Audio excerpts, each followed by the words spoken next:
Hey guys, it's Saturday here on Pagan Perspective, and this week we are talking about paganism and sexual assault allegations.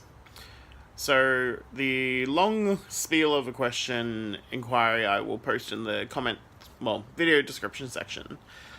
But it's talking about with the revealing of all these allegations and accusations of sexual assault that's happening within the greater celebrity world currently. And I guess this would include things like the Me Too campaign and all of this, like, really bringing a light to assault and all this within the greater community.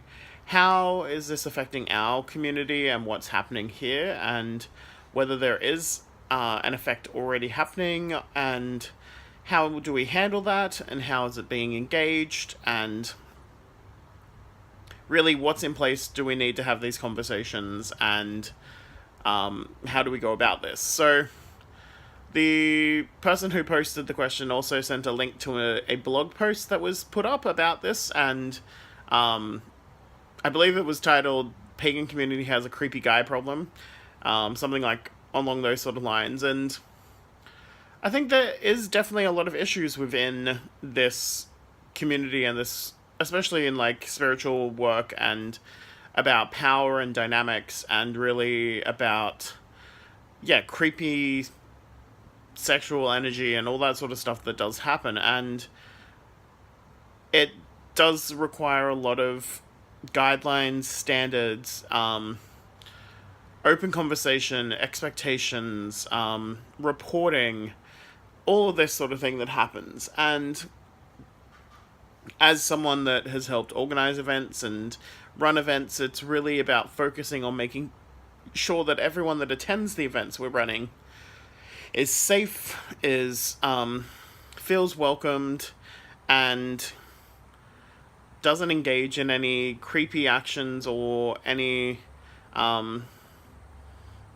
overpowering kind of situations that really could lead to sexual assault or anything that happens like that. So really, it comes down to a strong reporting system. So if there are leaders running any events, that they are visible, they are accessible, that anyone that does feel perhaps another participant is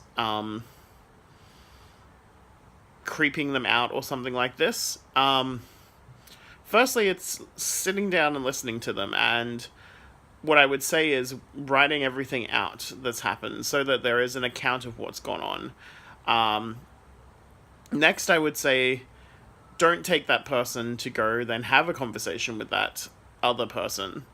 But perhaps another organizer, someone that's been also informed about what's happened, can then go take that other person aside, the person that is potentially being creepy or being inappropriate, and having a conversation with them and letting them know that it's not acceptable, that they have, if it's an open event and there's a list of like safety practices and everything, that they've, by attending the event and having read that, they've committed to saying that they won't engage in any of that.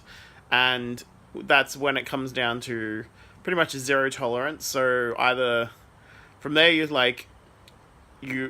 tell them that that's not acceptable, and that at that point you can either ask them to leave the event, or the thing is that you can then, well, actually no, I would just say ask them to leave the event. That would be a zero tolerance. So there's no if, buts, or ums about it. It would be, you fucked up, you're leaving, you're not welcome. And then it's also then dealing with the ramifications of that afterwards. But if you have all that information that's gone on, if there is anything that happens, there are reporting systems like the police and all that sort of thing where that information can go on further. I think especially within these communities, and it also depends on, like, with this, it's either like you might be in a community of consenting adults, you might be in a community that has a lot of children around, so then you also run into the thing of older people within the community and younger minors, I would say. And also, I'm putting it out there as well, it's not all sexual predators are male or male identifying. It may be a large majority based on information, but there's all sorts of people out there that will do that, and yeah, so it's just being very aware and alert of all that. So I think strong safety system, reporting, zero tolerance, just get your shit together, and hopefully it will help prevent anything like this happening, be able to create safe spaces for people to do magical work within, and that, yeah, we don't end up with any of these 20 billion allegations or accusations, coming out against a member of community that's been around for such a long time. And it also then comes down to not letting anyone get away with those actions. So even if they're famous within the community, an author or something like that, no, they're not allowed to get away with that. That's not acceptable.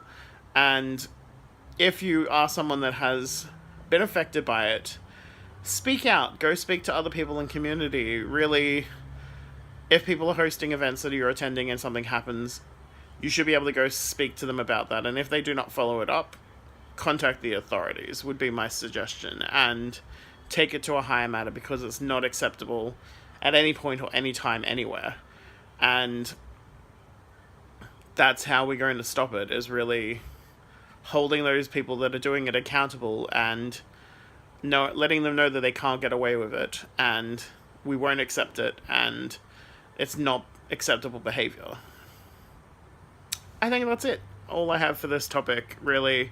I'm sure everyone else that has posted videos this week has covered everything amazing and tough about this topic, but it is a topic we need to be having, and it is the time that all this is happening that the veil has kind of been, or the curtain's been pulled back, that we're more aware about it. So yeah, just be safe, be happy, don't take shit from anyone, and yeah, do the work you do and love the life you love.